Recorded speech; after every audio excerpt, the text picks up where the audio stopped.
Abra sua Bíblia comigo em 2 Reis, capítulo 5.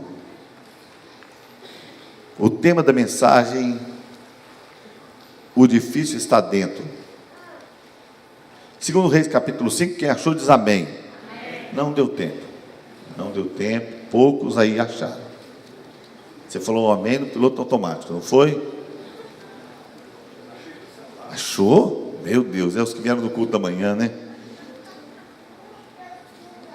Ora, Naamã, chefe do exército do rei da Síria, era um grande homem diante do Senhor, de muito respeito, porque por ele o Senhor dera livramento aos sírios. Era homem valente, porém leproso. Tem uma outra tradução que diz que ele era herói de guerra, porém leproso. Os sírios, numa das suas investidas, haviam levado preso da terra de Israel uma menina que ficou ao serviço da mulher de Naamã.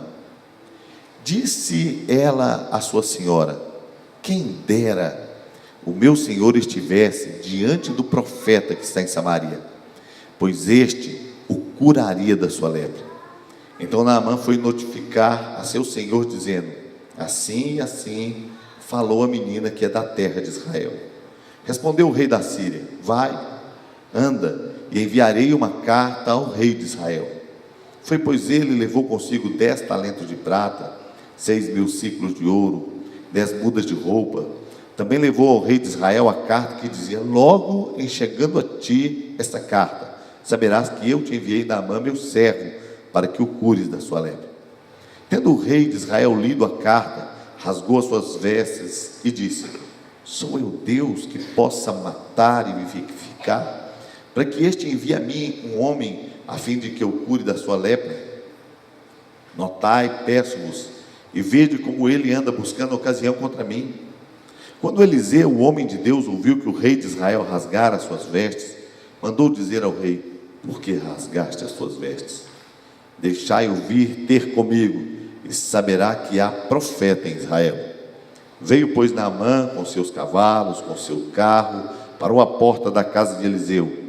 Então este lhe mandou um mensageiro dizer-lhe: vai, lava-te 7 vezes no Jordão, e a tua carne se tornará a ti, e ficarás purificado. Naamã, porém, indignado, retirou-se, dizendo: eis que pensava eu, certamente ele sairá a ter comigo, por-se-á em pé, invocará o nome do Senhor seu Deus, passará a sua mão sobre o lugar e curará o leproso. Não são porventura Abana e Farpar, rios de Damasco, melhores que todas as águas de Israel? Não poderia eu lavar-me neles e ficar purificado? Assim se voltou e se retirou com indignação. Os seus servos, porém, chegaram a ele e lhe falaram, dizendo: meu pai, se o profeta te houvesse indicado alguma coisa difícil, porventura não terias feito? Quanto mais dizendo ele: lava-te e ficarás purificado. Desceu ele, pois, e mergulhou no Jordão 7 vezes, conforme a palavra do homem de Deus, e a sua carne se tornou como a carne do menino, e ficou purificado. Senhor, é a tua palavra viva, poderosa e eficaz, que ela possa ser um rema do Senhor para nós, que traga calma ao nosso coração, paz, que abençoe a nossa mente, que nos alimente, nos fortaleça, nos motive, Senhor, a continuar, nos abençoe, nos habilite para viver a vida cristã com graça e favor. Nós contamos com o Senhor, Pai, para liberar do Teu Espírito sobre nós, soprar sobre nós a vida da palavra e transportar o nosso coração para o lugar de segurança, onde o Senhor habita. Nós nos colocamos diante do Senhor com gratidão, em nome de Jesus. Amém, Senhor. Amém.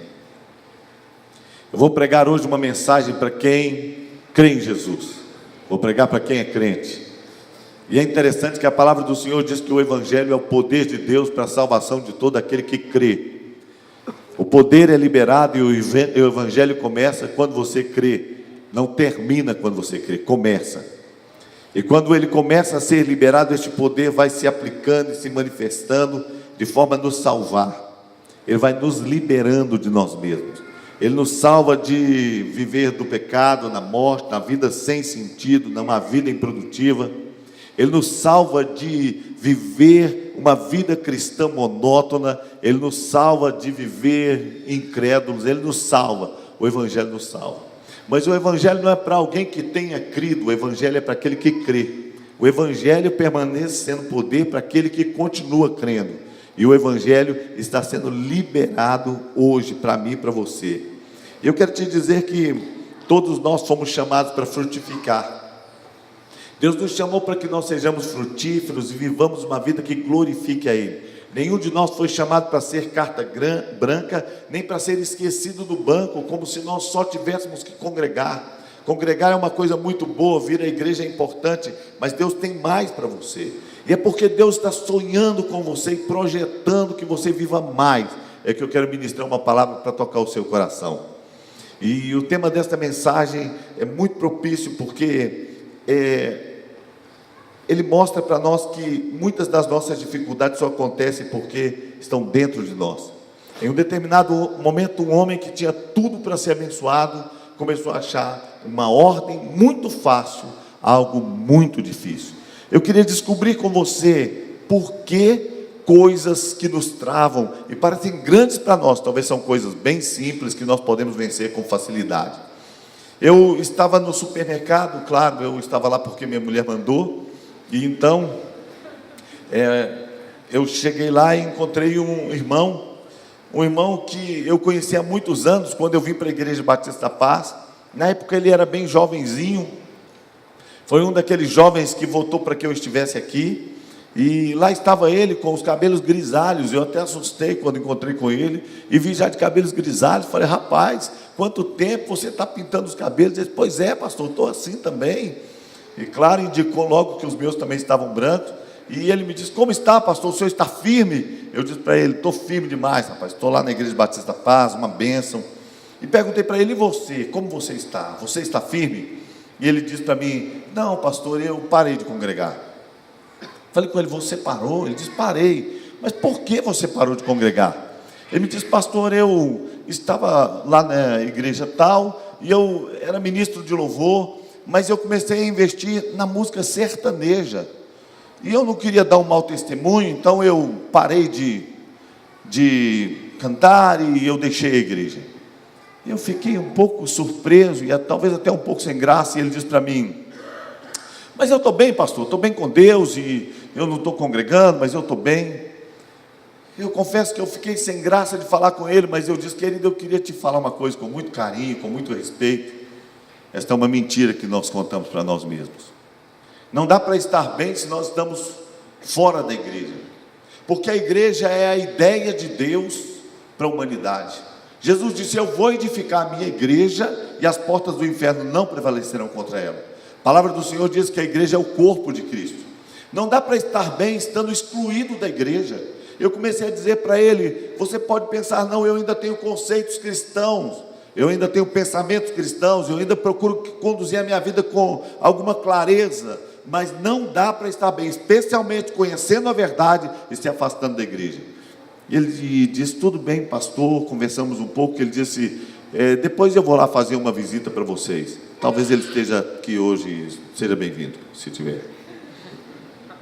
Eu saí de lá, entrei no meu carro e fiquei pensando: Deus, como assim?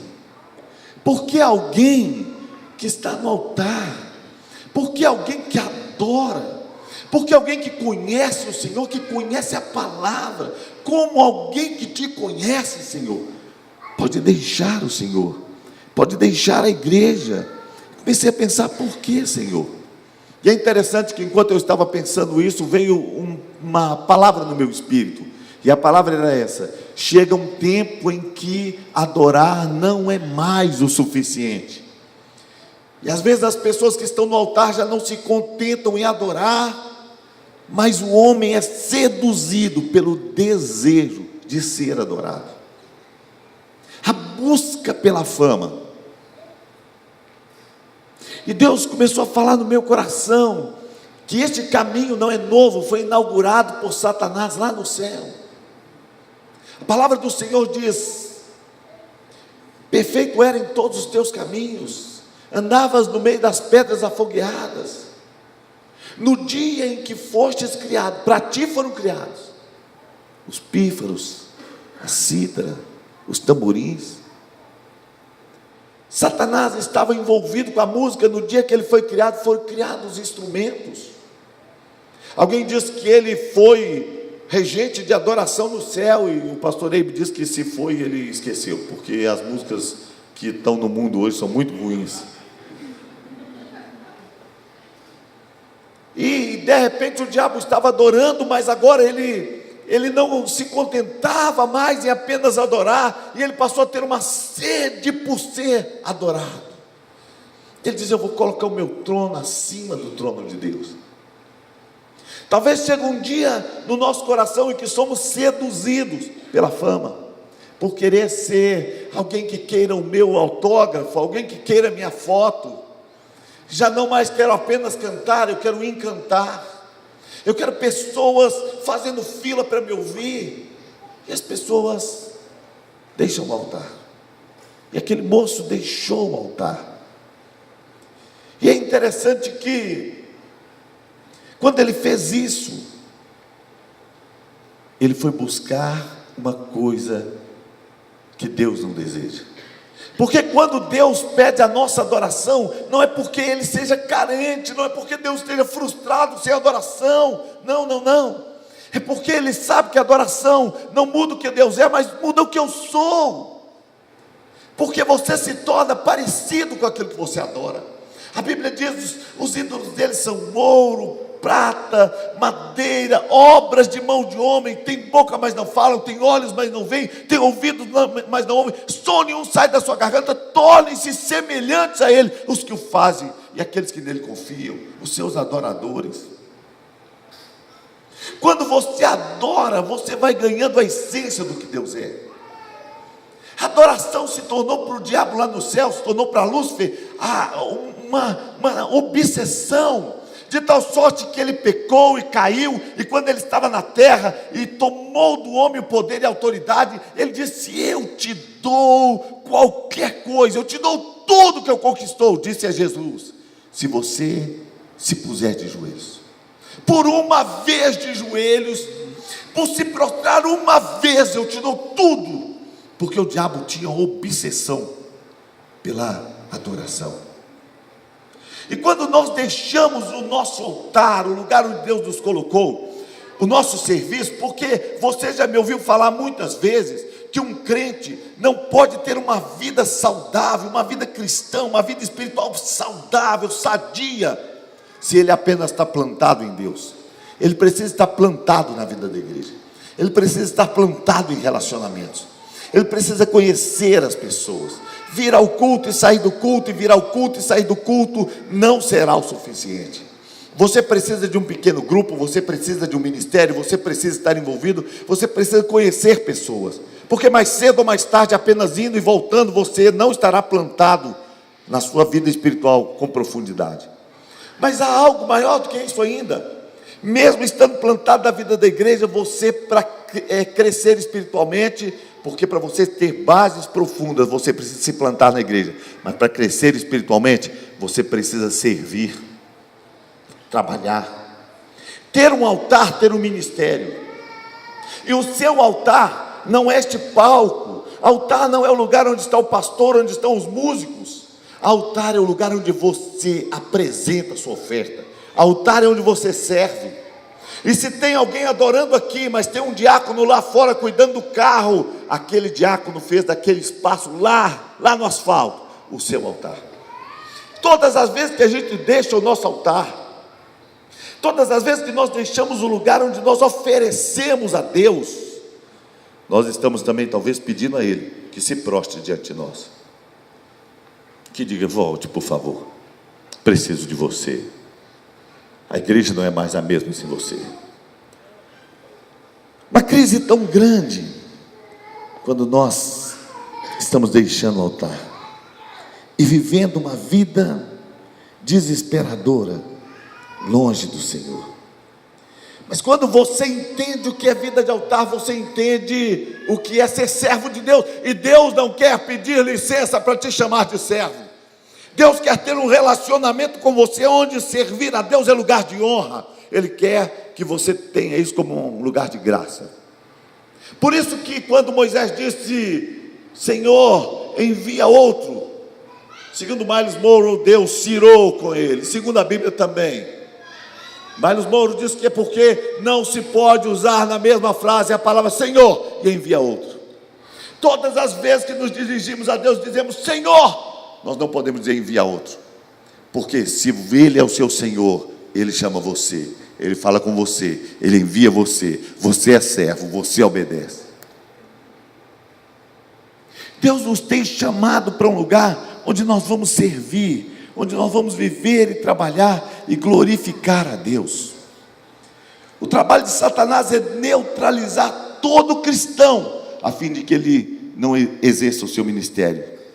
O trabalho do diabo é fazer com que não as igrejas sejam esvaziadas, mas sejam esvaziadas da essência. Ele não se importa com muita gente da igreja, ele se importa em esvaziar de essência. O trabalho do diabo é fazer com que eu e você sejamos neutralizados. Ele sabe que ele não pode me vencer, ele sabe que ele não pode te vencer, porque você é mais que vencedor, mas ele sabe que eu e você temos um tempo limitado. Ele sabe que eu e você não podemos vencer o tempo. Por isso o trabalho do diabo é nos paralisar. Por isso que a palavra do Senhor diz assim: corrieis bem quem vos impediu. E diz a Bíblia que esse esforço não vem daquele que nos chamou. Quem tenta nos paralisar, quem tenta nos parar, é o diabo. Não há saúde espiritual sem servir a Deus. E é interessante que eu gostaria de falar sobre algumas características de Naamã, que muitas vezes o diabo tem usado para neutralizar o nosso serviço, o nosso servir a Deus, o nosso trabalho. Sabe, queridos, Naamã, a Bíblia diz que ele era um herói de guerra, mas ele era leproso.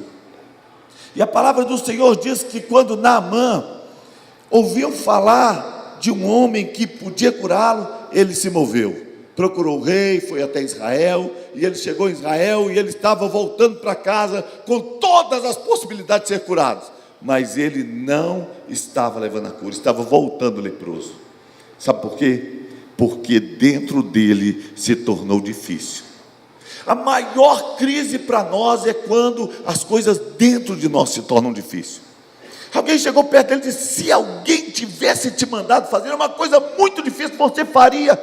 Faria. Só mandou você mergulhar 7 vezes. O que está nos bloqueando? Quais são as crenças limitantes? Qual é a questão interior, as amarras da alma, as amarras internas que estão nos impedindo de servir a Deus? Onde foi que nós fomos amarrados de tal maneira que a gente diz assim: eu não quero mais servir, eu não quero mais me envolver, eu quero só ir para o céu? Onde foi? Nós precisamos redescobrir, para não voltar amarrados. Tem 4 circunstâncias que eu destaquei, que fizeram que Naamã achasse uma coisa fácil, muito difícil. Primeira realidade que oprimiu Naamã e o amarrou: o pecado. Um pecado terrível de orgulho, porque o orgulho é aquele pecado difícil de identificar. O orgulho se esconde atrás de coisas tão bonitas que dá para ter orgulho até da nossa própria humildade. Naamã estava tão orgulhoso, ele era acostumado a ser bem tratado, ele era acostumado a escolher, ele era acostumado a fazer, e em todas as outras coisas que eu vou falar, você vai encontrar o orgulho de Naamã. Mas ele também tinha questões emocionais muito difíceis. Então, quando uma pessoa está em crise, nós vamos encontrar 3 características que eu vou citar: ações mal direcionadas, expectativas equivocadas e emoções não curadas. Ações mal direcionadas, expectativas equivocadas e emoções não curadas. Primeira coisa, ações mal direcionadas. Naamã era leproso, e não há na Bíblia nenhum outro caso de alguém que fosse leproso que estivesse num lugar de honra, ainda trabalhando, num lugar de autoridade. Não há. A lepra na Bíblia é conhecida como disciplina de Deus ou como uma doença espiritual. A Bíblia trata isso tão seriamente que Miriam fala com Moisés que ela era profeta e confronta Moisés, e a lepra brota em Miriam e ela fica em pecado. Ela fica 7 dias fora do arraial. Uzias, diz a Bíblia, que foi um rei irrepreensível até morrer Zacarias, e quando ele morreu, a palavra do Senhor diz que Uzias entrou no templo e quis prestar um serviço no templo, e a palavra do Senhor diz que os sacerdotes resistiram a ele, e ele ficou com muita raiva, mas a lepra brotou na sua testa, e ele perdeu a autoridade. Agora nós encontramos um único homem na Bíblia que ainda está no lugar de autoridade, e este Naamã, a Bíblia diz que a lepra é uma questão espiritual, porque ela tem características de doenças espirituais. Primeiro, ela começa devagar, talvez com uma mancha, mas no lugar onde ela brota, a insensibilidade, ela degenera, ela dessocializa a pessoa, ela afasta a pessoa de quem ela ama, ela tira dos seus braços as pessoas que ela mais ama, ela gera o solitário. A lepra tem essas características. É tão sério que Jesus sempre tratou, e a Bíblia sempre tratou a lepra como algo distinto de doença. Por isso que a Bíblia diz assim: ide, portanto, curai os enfermos, limpai os leprosos, ressuscitai os mortos. A Bíblia diz: curai os enfermos, limpai os leprosos. E agora nós encontramos este moço aqui que estava nessa situação, mas ele tinha ações mal direcionadas. Ele ouviu de uma menina: se você estivesse diante do profeta que está em Samaria. Uma menina que era escrava e que foi a única que enxergou Eliseu. Era a única que enxergava um profeta em Samaria. Era a única. Em todo Israel mais ninguém viu. Os leprosos de Israel não viram. Jesus disse: Eliseu não curou mais nenhum leproso. O único leproso que curou foi Naamã, porque aquela menina enxergou em Eliseu o que mais ninguém enxergou. Se tivesse lá, ele ia arrebentar, o profeta ia curá-lo. Então Eliseu, o Naamã rapidamente levou a notícia até o rei, e o rei mandou uma carta, mas não mandou para o profeta, mandou ele para o rei de Israel. Quantas vezes nós estamos fazendo um caminho costumeiro? Nós fazemos um caminho que nós já nos acostumamos com o trânsito, e nós nos esquecemos de honrar a autoridade espiritual.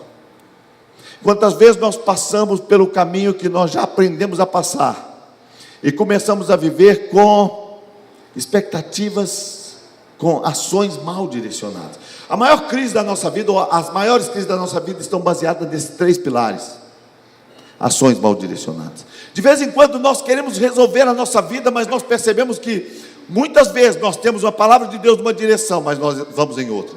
Muitas vezes nós temos Deus apontando para uma direção, mas nós vamos em outra. E esse homem foi parar no endereço errado. Saiu atrás de um profeta, saiu atrás de uma palavra de autoridade, saiu norteado com uma direção e foi parar no endereço errado. Gente, não corra o erro de viver a vida dentro da igreja, andando de endereço em endereço errado. Você não está atrás de honra, não pare nos palácios. Você não está procurando a mão de homens, não vá até onde estão os reis. Procure o lugar que Deus te indicou, procure a resposta de Deus, vá no caminho que Deus te indicou. E ele chegou até ali, e a primeira frustração é que ele deu como os burros na água.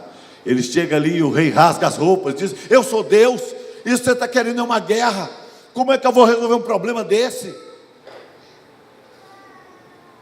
E de repente o profeta chama a responsabilidade para si e diz: por que você rasgou as roupas? Manda o a mim. Agora tem a menina e tem o Eliseu. O Eliseu não falou assim: não me procurou, o problema é dele, se tivesse vindo aqui eu podia ter feito uma oração por ele. Não, ele disse: envia-o a mim para saber que tem profeta. E a palavra do Senhor diz que o rei enviou para Eliseu, e quando ele chegou lá em Eliseu, Eliseu mandou um recado para ele, falou: vai tomar banho.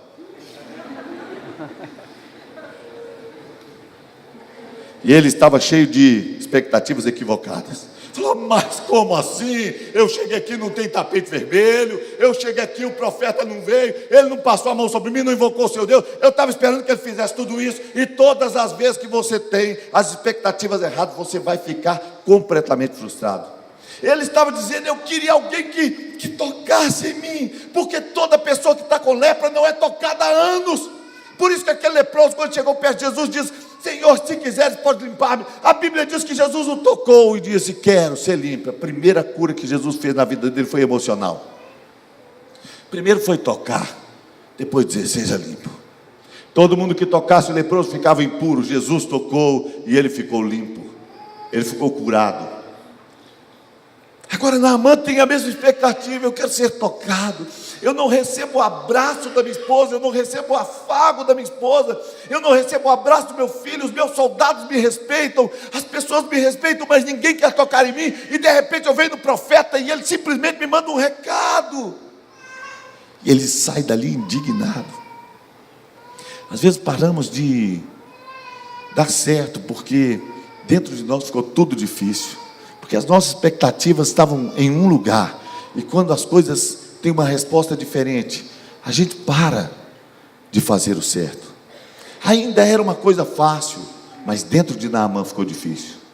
Ainda era apenas um mergulho, mas dentro de Naamã ficou difícil.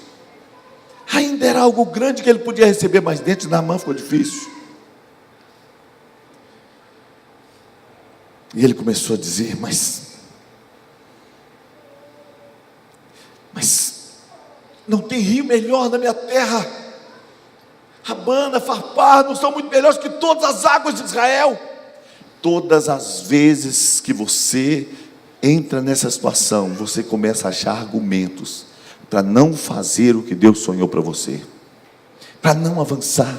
Ele começou a dizer: não tem terra muito melhor. Tem rio melhor, mas ele já tinha nadado neles e continuava leproso. Entre no rio onde está o seu milagre, entre no rio que Deus te mandar, entre no rio onde tem voz profética. Ele diz: como é que eu posso entrar nesse rio? Talvez as águas são lamacentas, mas eu quero entrar nos rios da minha terra. Mas nos rios da terra de Naamã não tinha cura.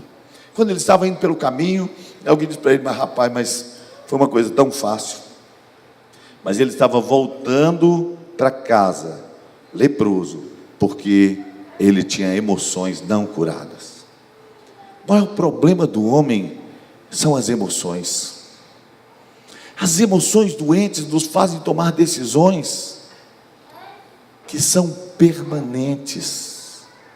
As emoções passam, as emoções mudam, mas as decisões continuam conosco. As emoções doentes nos conduzem para lugares de dores.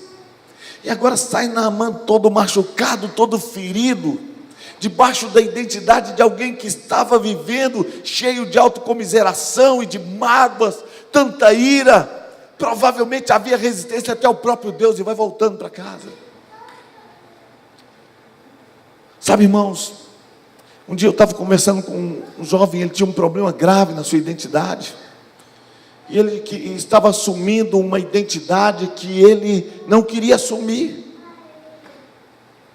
Mas muitas vezes, quando as pessoas têm um problema na sua identidade moral, na sua identidade sexual, qualquer problema que tem, eles vão guardando, encantuando. E eu comecei a falar com ele, e ele disse para mim: ninguém quer viver isso. Mas toda vez que alguém tem um problema nessa área, sabe o que eles fazem? Procura um amigo que diz para ele: você tem que assumir. Você precisa assumir quem você é. Naamã estava assumindo toda a sua amargura, todas as suas mágoas, todos os seus dilemas. Você precisa assumir quem você é em Deus. Precisa assumir a identidade que você tem em Deus, porque tudo que você tem, quando você assume a sua identidade em Deus, fica fácil. Quando você assume a sua identidade em Deus, fica fácil. A coisa mais triste que tem são pessoas assumindo aquilo que não deviam assumir. Eu vejo gente perdendo o ministério porque assumiu que não quer, assumiu que não gosta, assumiu que não pode, assumiu que é fraco. Quando Jesus estava no Getsêmani, a maior crise que Jesus já viveu, Jesus não temia os chicotes romanos com as suas 4 pontas, com um dente de animal na ponta, ou uma lâmina, ou um pedaço de aço. Não era isso que ele temia. Jesus não temia os cravos, ele sabia o que era uma crucificação, todos que estavam ali perto dos romanos sabiam. Jesus não temia toda a agonia, toda a dor do Calvário, muito embora fosse terrível. Mas lá naquele lugar de profunda solidão, ele começou a suar gotas de sangue, e o que Jesus temia era estar separado do Pai. Mas naquela hora ele disse: que direi nesta hora? O que a gente diz na hora da dor? O que a gente diz na hora da luta? Ele diz: para esta hora eu vim. O que você diz na hora da sua luta é definitivo. Naamã disse: eu vou voltar para minha casa, eu não quero mais, eu não consigo mais. Tem gente dizendo: eu não gosto disso, eu não gosto de célula, eu não gosto de igreja, eu não gosto de culto, eu não gosto de pastor. Mas o que você diz vai definindo. Eu não posso ser usado, eu sou pequeno demais, eu sou tímido demais, eu estou velho demais, para mim já não tem jeito, eu não tenho nenhuma condição, não tenho cultura. Que direi nessa hora? Às vezes nessas horas a gente diz: Senhor, passa de mim esse cálice, tira de mim esse ministério, eu não aguento mais ministério, eu não aguento mais as pessoas me procurando, eu não aguento mais meu telefone tocando, eu não aguento mais ser usado por Deus, eu não aguento mais. Que direi nessa hora? Para esta hora eu vim. Você cansou, irmão? Cansou de trabalhar? Cansou de servir ao Senhor? Cansou da mesma igreja? Cansou da mesma esposa? Cansou da mesma família? Confessa uma palavra de fé, diz: eu estou vencendo de ponta a ponta, eu vou continuar, eu vou honrar o meu Deus, eu vou avançar, eu vou prosseguir. Então há nada melhor do que saber a palavra certa nas horas incertas da vida, e dizer a coisa certa é que nos dá o destino correto. E Naamã foi para o caminho dizendo: eu estou tão magoado, eu queria que ele fizesse daquele jeito. Mas Deus te fez não para ser uma planta de plástico, porque planta de plástico não sofre poda, mas também não dá fruto. Deus te plantou em terra boa, e Ele não quer andar atrás de você e achar folhas e folhas. Ele quer encontrar fruto na sua vida. Chega de dizer: eu vou ser crente. Outro dia morreu um rapaz, conheço há tantos anos, passou metade da vida, um pouco menos que isso, crente morno, filho de crente, mãe crente, pai crente, vida morna. E a outra metade da história passou desviado. O final da história negociando com Deus no hospital. E eu fico pensando: meu Deus, o máximo que conseguiu foi chegar no céu. Eu fico me perguntando se a gente não chega no céu e toma uma vai, porque todos os caminhos inevitavelmente vão te levar a Deus, mas não te levam à salvação. Jesus é o único caminho que leva para o Deus que te salva, mas todos nós vamos aparecer diante do trono do juízo. O budista, o muçulmano, o batista, o católico, o presbiteriano vão comparecer. E dá para aquela impressão de que às vezes a gente pode chegar no céu e tomar uma vaia. Não, estou brincando, lá no céu não tem isso não. Mas se tivesse, todo mundo com cartaz: bem-vindo, bem-vindo, vem fulano. Não.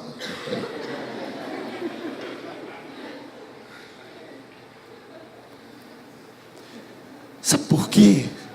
Gente que desistiu de ser servo, que só quer ser salvo. Gente que desistiu de sentir o peso da mão do agricultor. Quer ser planta de plástico, enfeita, mas não tem vida. Não tem poda, mas não tem fruto. Deus te chamou para ser galho da videira. E a Bíblia diz que todo galho frutífero vai mais cedo ou mais tarde experimentar a dor da poda, mas sempre vai ter fruto para Deus. Sempre vai ter fruto. Nós precisamos dizer: Deus, eu quero estar nesse lugar. Eu quero, Senhor, estar nesse lugar. Alguém falou com ele: Naamã, Você está voltando para casa, você está voltando para a sua dor, você está voltando para essa história velha, você está voltando para a vida velha. Quando é só mergulhar, está tão fácil. De repente ele caiu em si. Às vezes o que nos mantém num lugar de completo desconforto espiritual são coisas que se tornaram grandes demais e difíceis demais dentro de nós. O difícil está do lado de dentro, porque do lado de fora era só mergulhar. E a Bíblia diz que Naamã então desceu no rio e mergulhou 7 vezes. Ele era como uma criança, restaurado, regenerado. Às vezes a gente tem que vencer coisa que é bem pequena, para ter uma mudança bem grande. A gente tem que vencer coisa que é bem pequena, para experimentar um milagre bem grande. Porque Deus te chamou para ser adorador. Deus te chamou para ser servo. E Deus te chamou para te curar. Quando Naamã saiu da água, ele não precisava mais do toque do profeta. Ele tinha experimentado a mão de Deus. Ele não estava curado só na pele, ele estava curado na alma. Ele faz o caminho de volta e fala com o profeta: eu vim trazer um presente, eu vim trazer um agrado para você. Não importa se você não me recebeu, não me importa como você agiu comigo, importa que eu sei quem você é homem de Deus. Quero encerrar essa mensagem contando para você a história de um homem que todo lugar que ele saía, ele deixava uma porta fechada, e que estava sempre olhando as pessoas e achando as pessoas muito erradas. O nome dele era Jacó. Jacó saiu da sua casa, da casa do seu pai, Isaac, e ele tinha levado a bênção do seu irmão. Provavelmente ele julgava o seu irmão um carnal, provavelmente ele se achava muito melhor. Ele foi embora, levando a bênção. Depois de uns dias ele saiu da casa de Labão, seu tio, 20 anos depois. E ele levou as suas filhas, suas riquezas. Ele achava Labão um mau caráter. Então ele passou uma noite lutando com o anjo do Senhor, lutando com uma teofania, um Cristo encarnado. E quando ele estava lutando lá, ele disse assim: eu não te deixarei enquanto você não me abençoar. Ele foi abençoado e teve o seu nome mudado, e o nome dele agora era Príncipe de Deus. Quando ele saiu de lá, ele encontrou com o irmão dele, aquele homem carnal, que vinha com 400 soldados para matá-lo. E os dois se encontraram, correram, se abraçaram, se beijaram. E Jacó disse para ele: eu vejo o teu rosto como o rosto de um anjo. Sabe quem encontrou com o anjo? Não foi Esaú, foi Jacó. Ele encontrou com o anjo. Em vez de Esaú dizer assim: olha, você está parecendo um anjo, você teve algum encontro divino? Não, foi Jacó que mudou o seu olhar para as pessoas. Quando a gente muda, as coisas em volta mudam. O que é difícil passa a ser fácil. Pessoas que a gente não concorda, a gente passa a concordar. A coisa muda. Ele disse: eu vejo seu rosto como o rosto de um anjo. Toda barreira é quebrada quando você diz assim: eu quero ter um encontro com Deus e viver em Deus tudo que Ele sonhou para mim. Eu queria te desafiar. Você foi chamado para adorar, você foi chamado para servir. Você não foi chamado para ser adorado. Você não foi chamado para ser servido. Jesus pegou uma bacia para lavar os pés dos discípulos. Nós precisamos tomar posse da nossa também. Nós vamos ter agora 3 cultos. Precisamos de muito mais gente trabalhando. Precisamos de mais gente no Ministério de Louvor. Precisamos de mais gente no infantil. Precisamos de mais gente nos diáconos. Precisamos de mais gente trabalhando em todas as áreas. Você pode vir aqui assistir o culto e ir embora. Mas se você quiser crescer, você pode servir. Tem até umas pranchetas aí para você saber um ministério que você possa fazer. Pode passar essas pranchetas aí. De repente alguém quer dar um nome para servir em alguma área. Era para ter passado antes, né? Mas eu esqueci de falar. Me perdoa, minha filha. Era para ter falado nisso antes, mas eu me esqueci. Vamos nos colocar de pé. Nós vamos orar.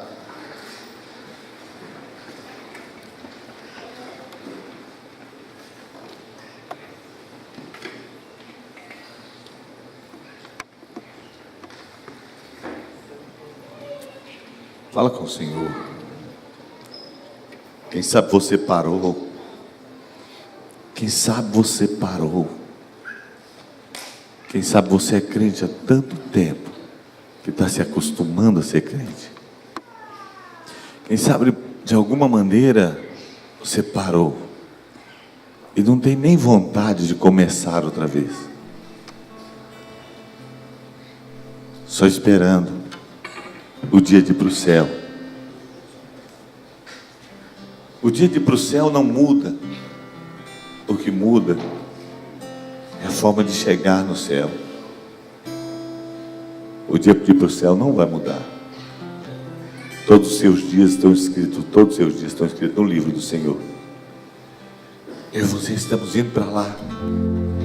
Passei em frente ao hospital e fiquei me lembrando das vezes que eu estive lá dentro. Fiquei me lembrando de como a vida acontece lá dentro. Espera, um sorriso, uma injeção. E quando a coisa está muito, muito ruim, uma negociação. Oh Deus, me dá mais uma chance. Me dá mais um tempo. Me dá mais uma oportunidade. Se o Senhor me tirar daqui, eu prometo, Senhor, eu prometo, dá mais uma chance. Mas sabe, irmãos, Deus quer te dar mais uma chance hoje. Uma chance hoje. Dizer, Deus, dá para fazer mais, dá para servir mais, dá para fazer melhor, Senhor. Dá para fazer melhor. Senhor, fala, Senhor, me planta de novo na vida da igreja. Quem sabe você está desviado, afastado, me planta de novo, Senhor. Plante de novo na vida da igreja. Agora é o seu momento, você e Deus pode falar com o Senhor.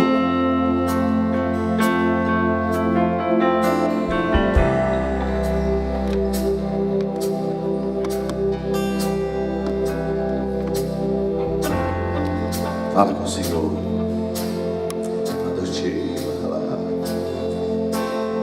Eu quero te servir, Senhor, e o Senhor sabe com que coração eu quero te servir. Eu quero te servir, Senhor, e quero dar o melhor dos meus dias ao Senhor. O Senhor sabe. Eu quero te dar o melhor de mim, Senhor, o melhor do meu tempo. Eu quero chegar, Senhor, na tua presença para te oferecer, Senhor. Se não, ó Deus querido, as mãos cheias, Senhor, pelo menos as mãos calejadas de vontade, Pai. Alma regada de paixão, Senhor, eu quero te dar o meu melhor. Quero te oferecer tudo que eu sou, Senhor, e gastar a minha vida na presença do Senhor. Gastar.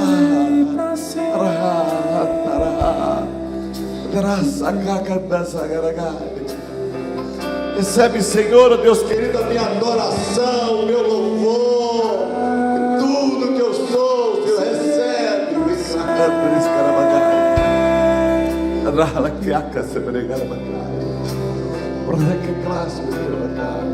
Meu Salvador, serei pra sempre.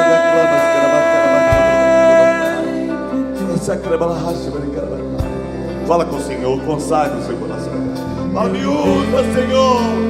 Me usa, Senhor. Me usa, Senhor. Em nome de Jesus. Tira o difícil de dentro. Eu te amarei de todo o coração. Eu te adorarei, levanto minhas mãos, tudo entregarei.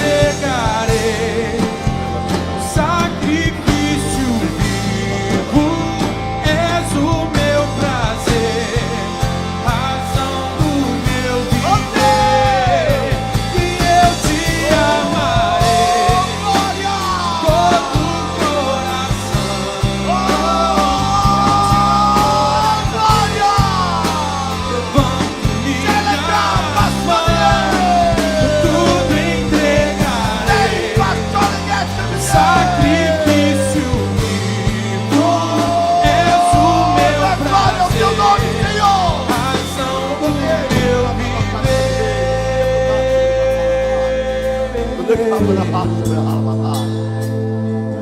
Meu salvador,